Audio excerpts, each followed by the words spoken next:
Wrestling with our inner fight. In the spotlight every night. Welcome back, everybody. You're listening to episode 4. Today we're going to preview AEW's Revolution pay-per-view. We might get into a little bit of SmackDown and Raw updates from last week as well. Obviously on the heels of the John Cena Elimination Chamber heel turn. We'll talk a little bit about that as well. But today I want to start off with Revolution. We are set. We've got 9 matches set for the regular card and then 1 for the 0 hour. It's a trios match that I still cannot find any interest in understanding what the appeal is of this shit. But I'll still talk about it. By the way, before we get started, just remember you can find us on Twitter at Wrestling with Emotions. You can find us on YouTube as well. It's the podcast. No video just yet, but it's at Wrestling with Emotions, and then we drop on Spotify and Apple iTunes podcast within the same afternoon. So this should go out later today before Revolution tomorrow, so to get you all set. So tomorrow we're coming to you live 7 o'clock Eastern, 4 o'clock Pacific from Crypto.com Arena in Los Angeles, California. I believe that's the new arena that they shot the first Netflix Monday Night Raw. And if it is, I'm excited because, oh yeah, it is. It's the first time there. What an awesome venue. So I'm excited to see how they utilize all the screens and everything in that building. I think it's going to be an exciting pay-per-view. That's the one thing. They've had some great shows lately, and I am a big AEW guy. But their pay-per-views are always excellent. Top to bottom, I can think of few snoozers on, the last several pay-per-views, so I don't think anything will change tomorrow. So let's go through the card a little bit. We'll start from the bottom, as I mentioned. You've got the 0 hour trios match. It's Johnny TV and the M&M collection. I'm probably even saying that wrong. I don't care about I don't care about these guys. I'm not bought into them. I wasn't into them when they were in WWE. I like, obviously, Johnny TV. John Morrison's great. But I don't understand the connection here, and I must have missed where this feud spurned from, because you're going up against Orange Cassidy, Mark Briscoe, and then Big Boom AJ, the Costco guys. I don't understand why this guy is still on the show. And we'll talk about celebrities a little bit in a moment when we talk about WWE and the fallout from last week. So it'll be what it is. It sucks to see kind of Orange Cassidy and even Mark Briscoe to kind of waste it in a match like this. I know they don't have anything like really popping right now from a feud standpoint on the main card, but it'll be interested to see where they go. Side note, I ordered a pretty cool Orange Cassidy figure from AEW Jazzwares. If you've seen his Tron, it's very like animated. So there's a figure that's like black and white that mimics the style. That's exclusive to the Jazzwares site, and that just popped and should start shipping pretty. I think immediately, which will be cool. So that is a cool figure. That's the one thing I think that Jazzwares does extremely well. I know we're getting off track here talking about figures, but they do a great job of packaging and presenting some of their exclusive figures. I think they do a great job, like obviously the Timeless Tony Storm packaging from this last year, I think was tremendous. The Jay White Switchblade packaging, very cool. They've done a lot of stuff, the Danhausen packaging from a little while back. But they do a really great job, so that's out if you're interested. But anyways, he's in that match. So that'll kick us off for the pre-show.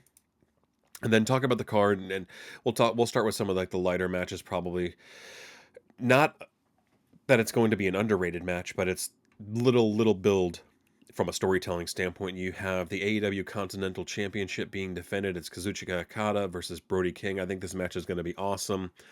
Very excited to continue to see Brody King being featured more and more. And this match should not disappoint. I think the way that this came together is I think Brody King was doing an interview, and and Okada just kind of interrupted it, and then boom, here we go. We've got a match set for tonight, or sorry, set for tomorrow night. But yeah, it should be great. I think recently they haven't. I'm kind of indifferent on where they've kind of placed Okada in the hierarchy here. I know there's multiple titles, and I honestly thought like the Continental Championship was the same thing at one point as the International Championship, which we'll talk a little bit about later. I'm super excited about that match, but not as many titles as WWE, but they do have, some redundancies that are a little bit confusing, but that should be a great match. I'm going to go to the next one that's kind of not super high on my radar, but should be also pretty decent, and that's the AEW World Tag Team Championship match. You've got the Hurt Syndicate versus the Outrunners. The Outrunners, arguably one of the hottest tag teams in all of professional wrestling right now. Their throwback gimmick to the 80s style professional wrestlers, the vignettes that they do, and the interviews where the screening and everything looks 80s and aged. It's very cool. It's fun. You've seen probably some of the reels and stuff on like Instagram of them in college, locker rooms and campuses, kind of ramping up teams and getting them excited. Old school pay-per-view, or old school promo style. So that should be fun. That should be interesting. Obviously, Bobby Lashley and why am I blanking on his name? Why am I missing this dude's name? Shelton Benjamin. Two studs. So it should be a good match. I'm wondering if this will usher the return of the Young Bucks, who have obviously they've dropped the tag team titles in New Japan, haven't been seen on AEW for several months. I think they really stopped showing up at really the kind of the kickoff of Moxley's new a bit, changed up stable. So it'll be interested to see if they maybe show up now in this match and maybe challenge the winner or whatever that looks like. This one could probably go either way. I don't know if they'll change the titles this fast. The Hurt Syndicate really just won them a couple of weeks ago from Private Party. So I know the Outrunners are super hot right now, but I'm not sure maybe if they win this and the titles change hands, because I think we will see some other titles change hands on this event. So I can't see, maybe they hold that off for another time, and maybe the Bucks come back and see, because I was thinking about this outside of you got, obviously, you talked about the Outrunners, talked about the Herd Syndicate. Who else are you really excited about from a tag team standpoint? Excuse me, in AEW right now. You have sometimes some miscellaneous tag teams thrown together. I mean, you have the AEW World Trios Champions, Castagnoli, Pac, Yuta.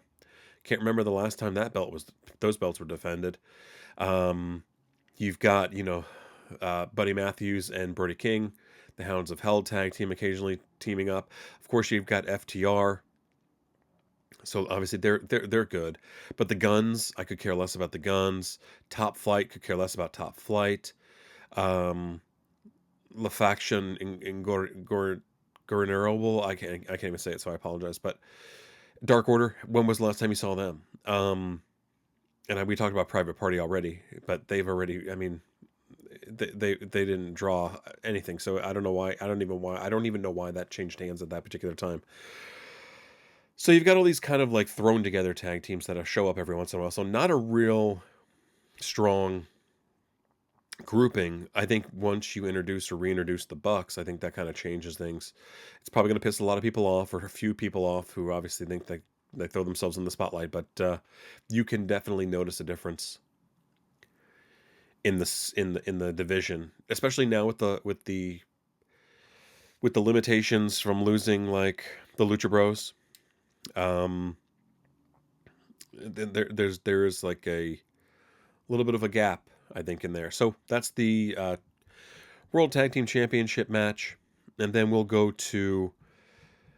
I'll kind of keep it in order of my least excited, but I'm interested in seeing, because she's shown up every single time she's been on TV and wrestled. So you've got Mercedes Moné versus Momo Watatami.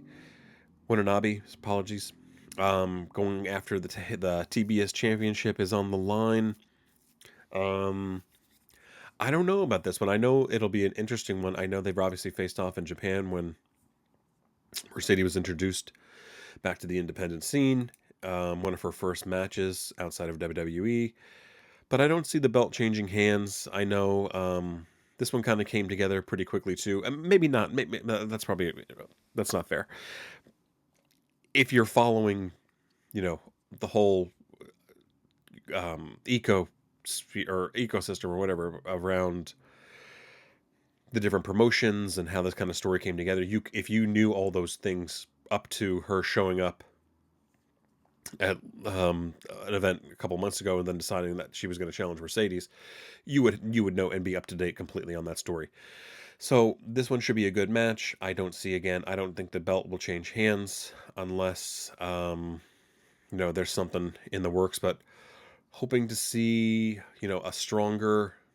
I don't say stronger because that's not fair either. Because I don't know anything about her, but a stronger AEW talent start to challenge for the TBS championship outside of Chris Statlander, outside of who I really love, Willow Nightingale. But we've got to get some different women going. I would love to see Jamie Hayter back in the mix. Maybe the return of Britt Baker finally. But we'll see. But that is the TBS Championship match. Now we start to get into some of the more, I guess, built up stories. So let's start off first with Swerve Strickland versus Ricochet. This is the conversation and story that kicked things off this week on Dynamite. The contract signing that I just talked about or mentioned. You've got these guys going for it. The stakes on this particular one is that it's a number one contenders match for the AEW World Championship. So you'll have a preview of who's going to be up next. This should be a banger. Any match that Swerve is in and Ricochet is in is always going to be good. They've done a terrific job recently, of course, of building this up. The promos that they both cut on Monday were awesome, or Wednesday, sorry, were great. So very excited for this particular match. I have Swerve, of course, coming through and winning this, getting the robe back, and moving on to face either Jon Moxley or Cope. Next up, I think they've done a great job building this one as well. This one's been coming for a long time, so I think it's going to be an exciting matchup. You got MJF versus Hangman Adam Page. Both are kind of at a crossroads in terms of personalities, in terms of who they want to be. Obviously, Hangman seems to be on the repentant path after obviously burning down Swerve's house, retiring Christopher Daniels. You're starting to see like a little bit of a evolution here too. I think they've done a tremendous job from the day he stepped in to when, even before when they were in Ring of Honor, New Japan, building his story, carrying it forward, seeing it through with him becoming AEW World Champion. And excited to see this match. I think it's going to be great. MJF's matches are usually good, but they typically do end in some shenanigans. So hopefully they're able to avoid some of that and have a really good matchup. And then let's see what happens there. This could be the start of maybe a trilogy as well. But more to come there. But I think that should be an exciting one as well. Speaking of exciting, I got a chance to listen to it on the Chris Van Fleet podcast. I forget what it's called. Maybe was it Insight? He interviewed Will Ospreay, and I'm starting to really like him. I wasn't a super fan of his originally, but I did like him as soon as he stepped into AEW from a full-time perspective. I thought he seemed to be a guy that obviously gets it, and listening to his conversation with Chris shows you how much the company means to him and how much he's willing to work as well. I mean, the amount of flying that he's been doing, 2.5 months into the year, he's already been on the air 2 weeks, flying for 2 weeks in length, going back and forth to England and here. Crazy. But him and Kyle Fletcher will go at it for the first, well, not for the first time, but for the first time in a steel cage. And from the interview the other day, this is only the second time Will Ospreay will have had a cage match, so this is going to be exciting. And both of these dudes are nuts, so there's bound to be some some crazy some crazy action in this. I don't understand why in the promo photos for this that Kyle Fletcher is wearing a king's crown. I don't remember that. I don't ever remember him wearing it live on TV.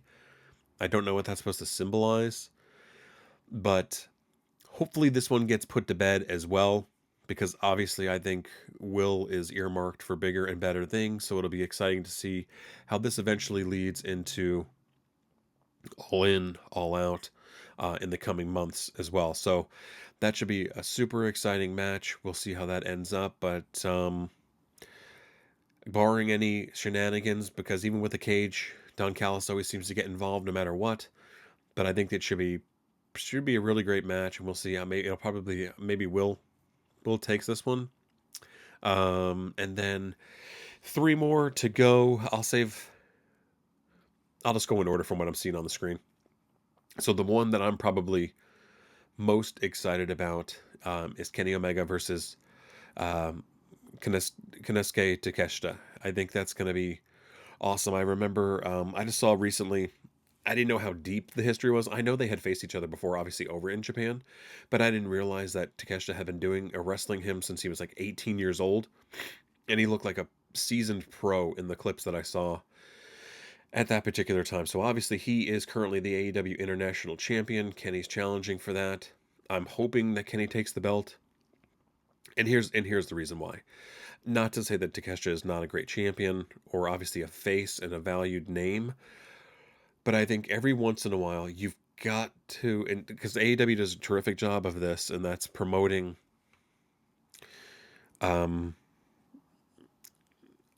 lesser known talents into their championship areas and into holding their belts.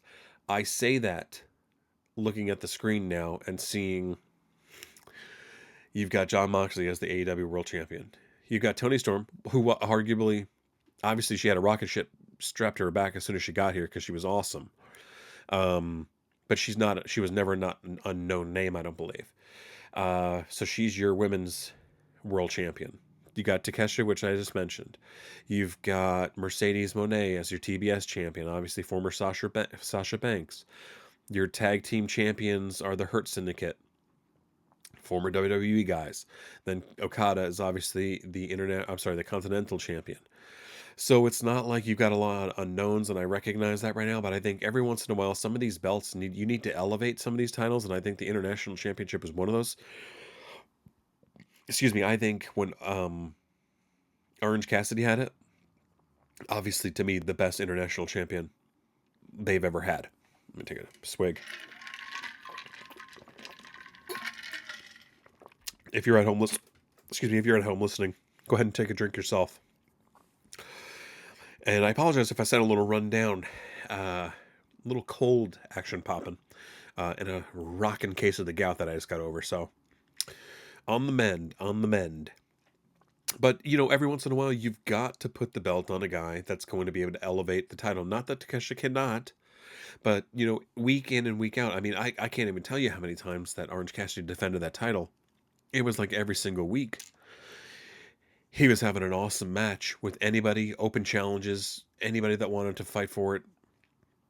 They were going at it. I cannot tell you one other person that's fought Takeshita for this title or wrestled for this title. I think Orange Cassidy did and lost. But that's why I think, you got to have a guy like Kenny after coming back, after all the BS with the Don Callis stuff. Hopefully this, like I said last week or a couple weeks ago, hopefully this puts that whole storyline to bed. And he goes on to bigger and better things as the international champion. I see him winning this. I hope he wins this. It makes more sense in the world for him to win this. And I'm excited to see what they do with him after that, because I think from a mental standpoint, I think the promo that he cut the other day, he's going to show up on Collision tonight as well, so I'll be tuning into that to see what he's got to say. The show up that he had on Wednesday was a taped interview, but still really great. Kind of laying like the plan of action and stuff out and limiting the distractions that he's had previously. So I'm excited if he does win the lineup and hopefully seeing him more and more on TV defending. I think it'll obviously do numbers and start to get AEW. I think is on the right track, obviously, but I think this will just continue the path of this a really great year so far for programming and TV and story. So super excited to see what happens there. Now we get into the Hollywood ending, the AEW Women's World Championship match. You've got Timeless Tony Storm, the champion, just won the title back from Mariah May at Grand Slam in Australia, not 2-3 weeks ago. And then Mariah May challenging again for that title. So this one, honestly, to me, I am not sure. I'm not sure how this one goes.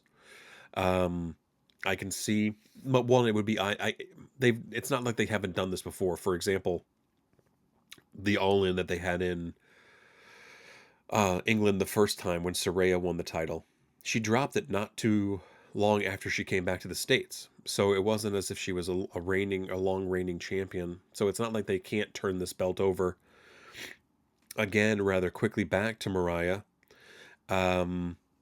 But I'm excited to see what they do. This is obviously, and I think I mentioned this already, but probably the best story that they've had in AEW in years. Just really, really well done character work by both of these ladies. They had a sit down with Renee on Wednesday that they showed that escalated, and Tony just crushed a rocking promo on her. So very excited for this one. It's probably the second. It might even be my top match besides the AEW International Championship. The next one I think is going to be great, and it's going to take us home, is going to be the AEW World Championship match. You've got Jon Moxley versus the Rated R Superstar Cope. The build up here. So basically, at this particular point, if you didn't watch Wednesday, Adam Copeland, Edge, I'm just going to call him Edge. Edge has now basically taken out one by one, like he promised, everybody in Jon Moxley's group, the Death Riders. So most recently, he defeated Yuta on Wednesday, had a show of respect at the end. It looked like Moxley and Yuta had a large falling out after that. So interested to see what point that plays. Yuta's always been that guy that's always kind of been on the fence of, is this the right thing to do? Is this the wrong thing to do? Kind of riding the line between right and wrong. Even when Daniel Bryan was involved, or Bryan Danielson, sorry, was involved. So interesting to see where this goes. And because on the outside of this, obviously you have the championship that could change hands. Then you still got Christian, who has the contract for an opportunity to fight for the title at any particular point, a Money in the Bank contract, essentially, basically, that he could decide to cash in tonight, regardless of who wins.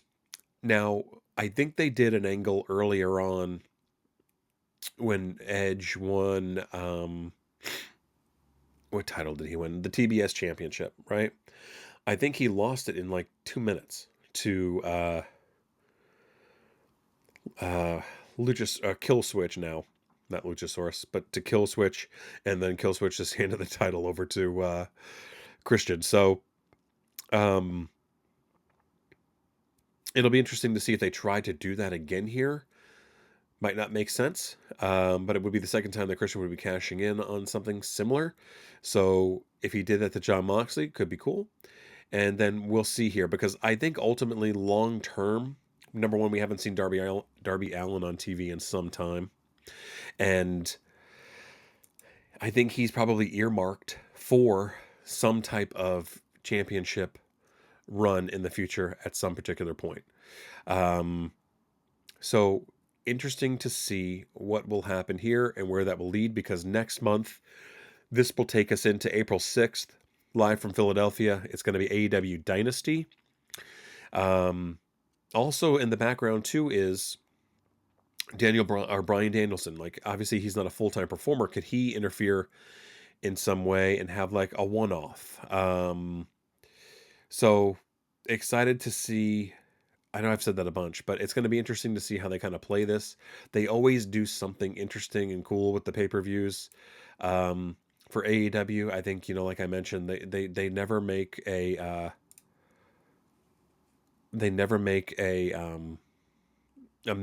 can't remember a miss, but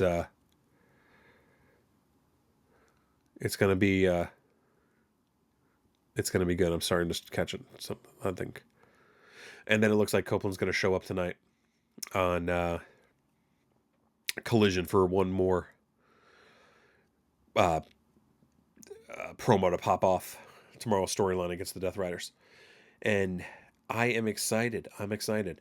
Now, catching up from this week on WWE.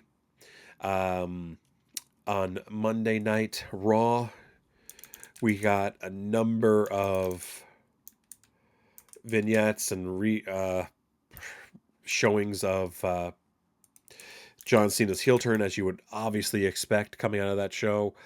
Them nutting all over each other about their all the views that they had on social media. It's so. I mean, I get it. It's a major. These are major platforms, and I've talked about how they've always been kind of ahead of the curve and trends when it comes to social media, things of that sort. So, but I mean, after a while, it's like, dude, you don't have to tell us all your numbers. The same thing for like the Rock promo, not the they had a video package put together at the Elimination Chamber for all the Rock's accomplishments in business. It's just ridiculous at this particular point. Monday, though, pretty decent show. Out the gate, we get CM Punk crushing a promo. Comes in like a house of fire, like JR would say. Uh, cuts a promo from the announce desk, destroying The Rock, John Cena, and then, of course, Seth Rollins, who cost him the Elimination Chamber match. Great promo. Really, really went in on The Rock and John Cena. And then, of course, that turns into a large brawl that eventually goes and ends up backstage as well. This obviously sets the stage for what's probably going to be the WrestleMania match between them two.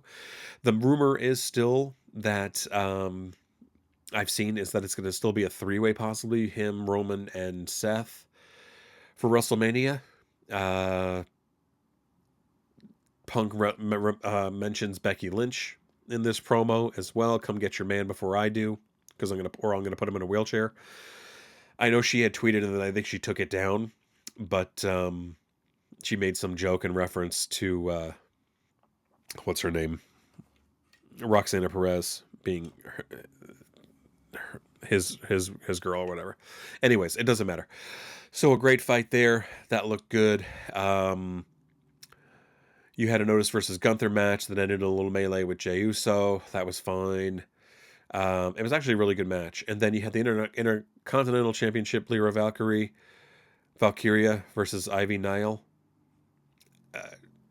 Hopefully that's the end of this feud too. Ivy Nile, I mean, she's fine, but boring. We need to move on. Valkyria retains, and then I wanted to say I thought there was interference at the end, or someone had come in, but I was anticipating.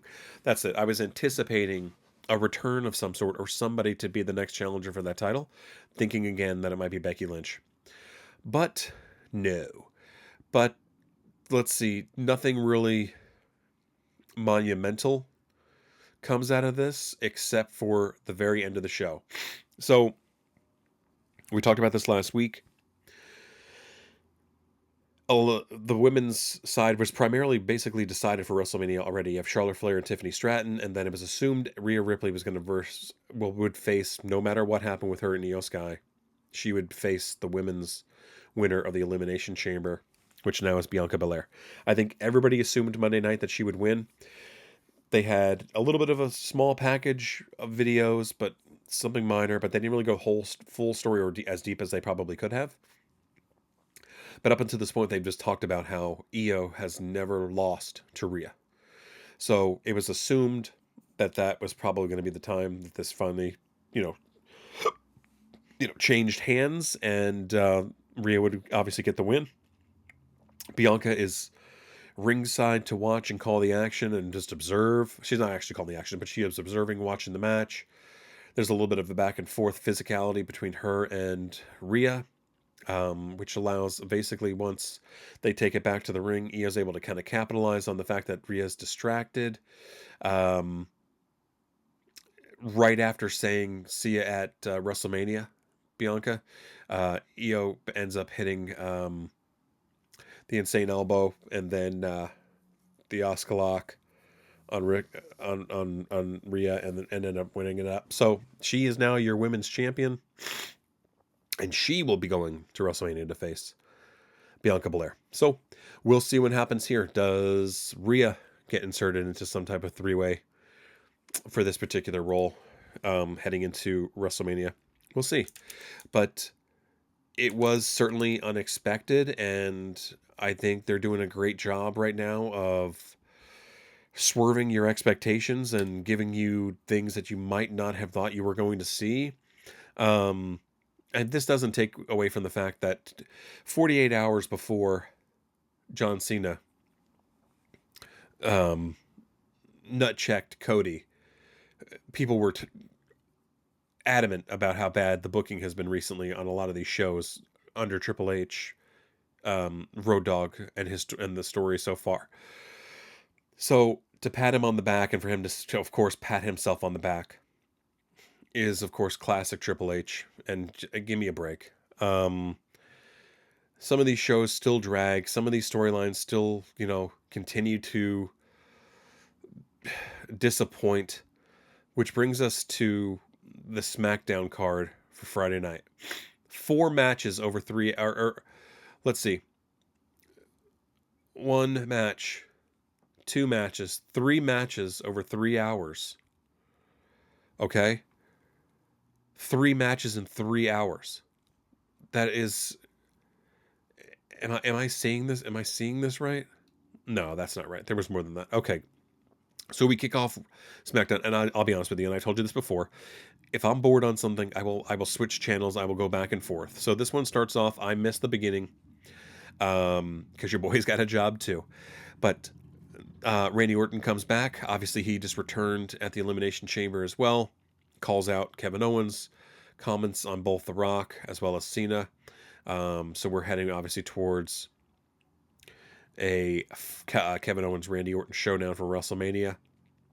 So we'll see where that goes. Pretty good. The next one is a women's WWE Women's Championship match. Tiffany Stratton challenged Piper Niven. There was a backstage segment, which was good, between Tiffany, Chelsea Green,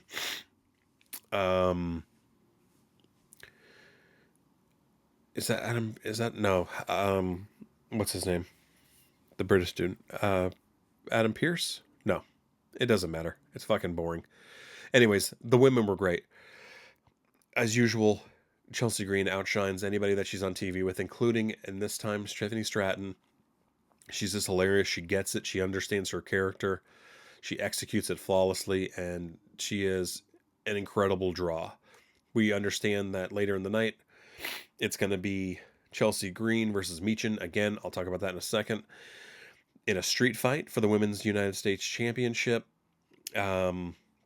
We also hear from Cody Rhodes, who addresses John Cena. We got a Braun Strowman versus Solo Sikoa match, yawn.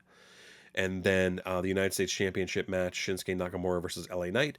And we get a title change here. So LA Knight is now your new United States Champion after defeating Shinsuke. But again, you have some matches in here that are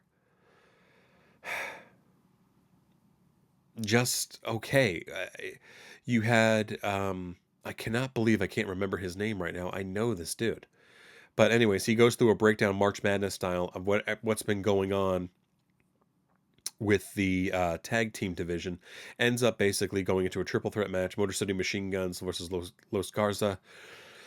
versus Pretty Deadly. Could care less about all three of these groups. The grade on Bleacher Report or WrestleZone for this match was also a C, standard. Literally nothing special. This was their words, not mine. Interestingly enough, Pretty Deadly won here. Unexpected is good most of the time. um, what does this mean for the tag title match next week? So we'll see. We got a quick appearance um, between for Charlotte Flair backstage. Um, we also had at the beginning of the show. I'm sorry, this is all a little bit out of order. Some good segments here today, by the way. Not this wasn't a shit show. But you had a great segment between Bianca Belair, Naomi, who Naomi, she finally admits that she did this for Bianca. She did it for them. Really great work by both of them too, like crying. I think they did a really great job of selling this story and the closeness of their friendship and stuff like that. And then of course Jade appears, stomps out and just destroys Naomi in the ring, beats the hell out of her. They did a really, like I said, Belair and Naomi did an amazing job. Um, really selling the betrayal piece and all that. So it's going to be interesting to see where this one goes. But I think the whole point of this too is to really just kind of finally separate Bianca back to a singles competitor, which is truly where she shines and where she belongs. I think she did. I think it was great to kind of serve the story of kind of helping Jade and everything kind of get going. And then of course you had Naomi in the mix from a friendship standpoint, but I like Bianca as a singles competitor. I think it'll work a lot better.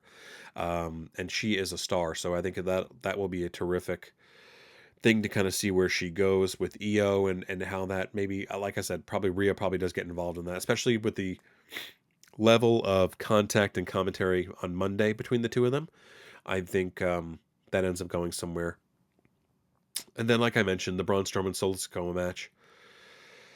It was given a B on WrestleZone, short to the point. Um, it is what it is. I think to me, this is the bloodline piece, and this is it's just to me, it's honestly boring without if Roman is not involved, it's boring.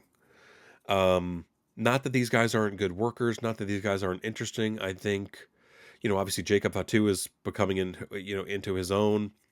But I mean, Solo was never a guy that I was bought into. I mean, I know it's one of the dumbest finishing moves as well, the Samoan Spike. I know it's family related and passed down, but it's boring and dumb.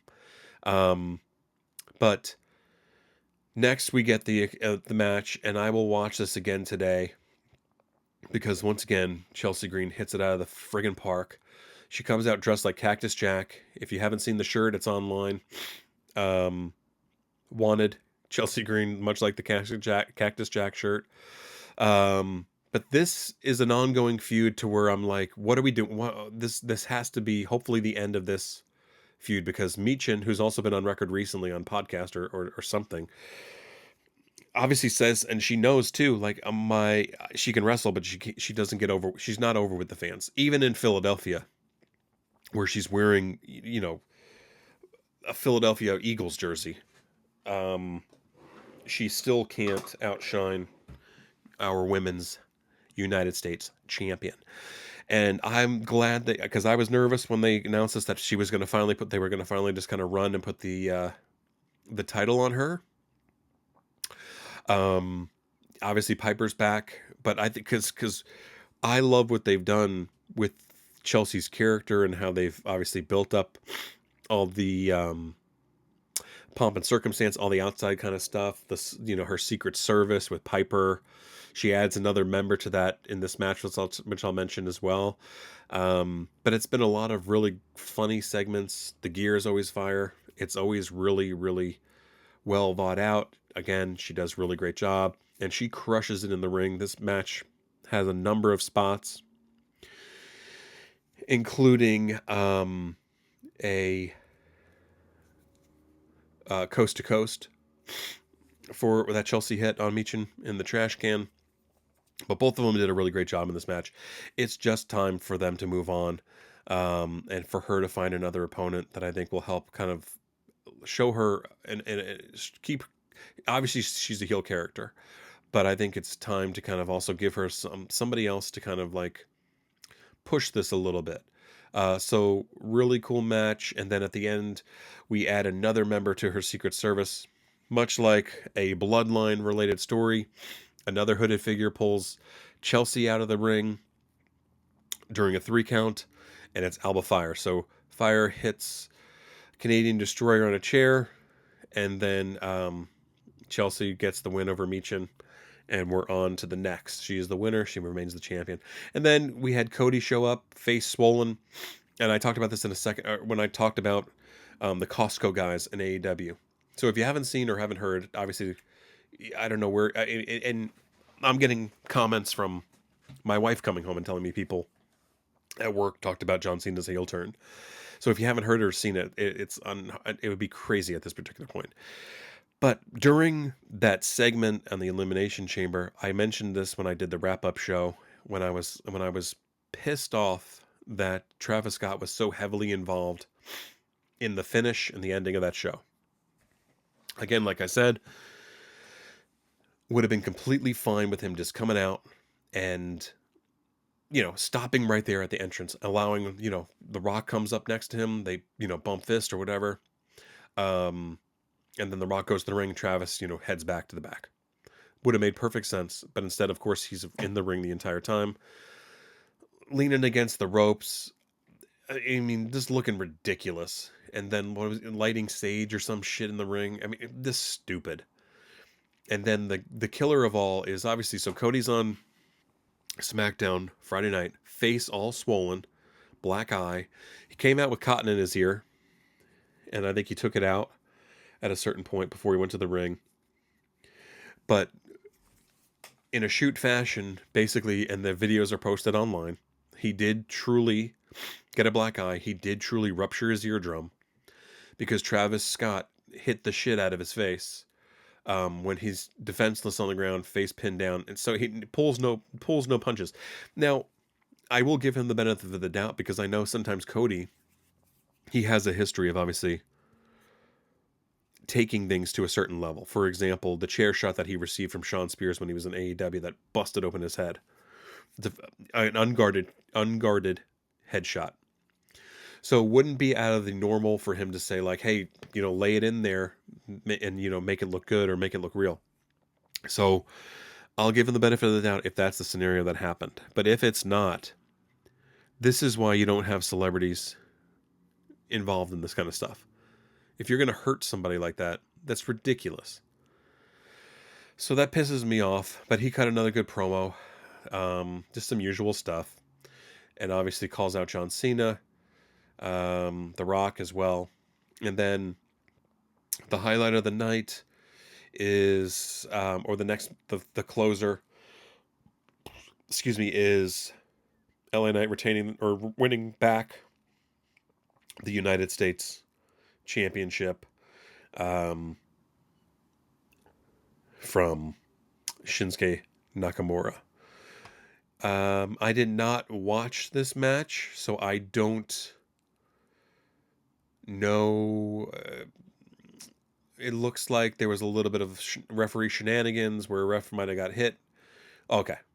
Looks like a referee got hit with the mist. Knight ducked it. Another referee comes out, catches and counts the pin. So your new champion and returning champion, LA Knight.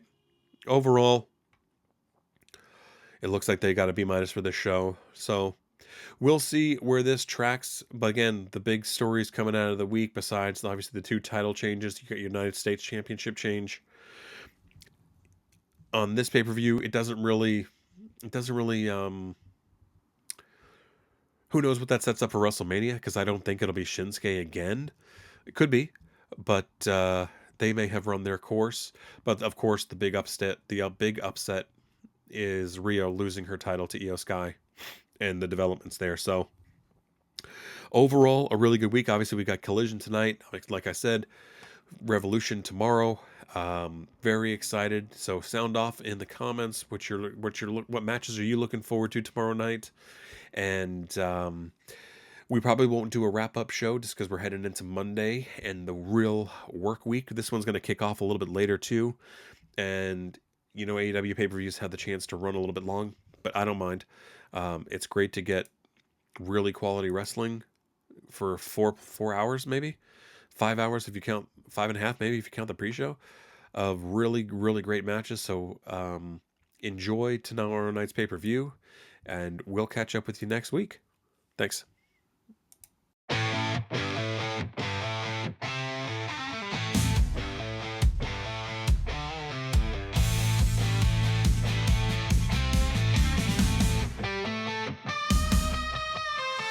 Out in the ring where we throw down, heartbeats racing, can't slow down. Feel the tension, feel the heat, emotions hitting on repeat. Wrestling win with our inner fight. In the spotlight every night. Voices shout and bodies clash. In this world emotions crash.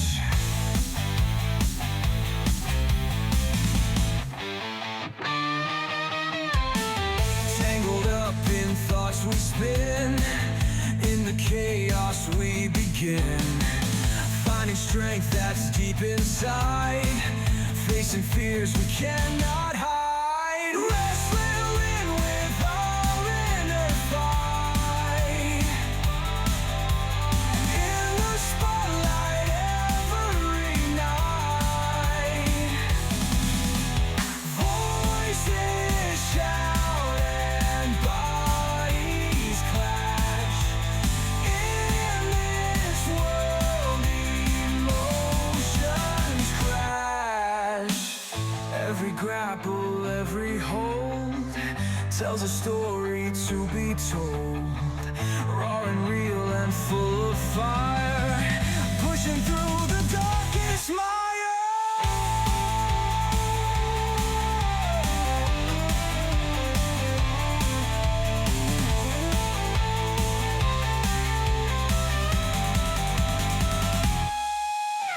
Wrestling with our inner fight.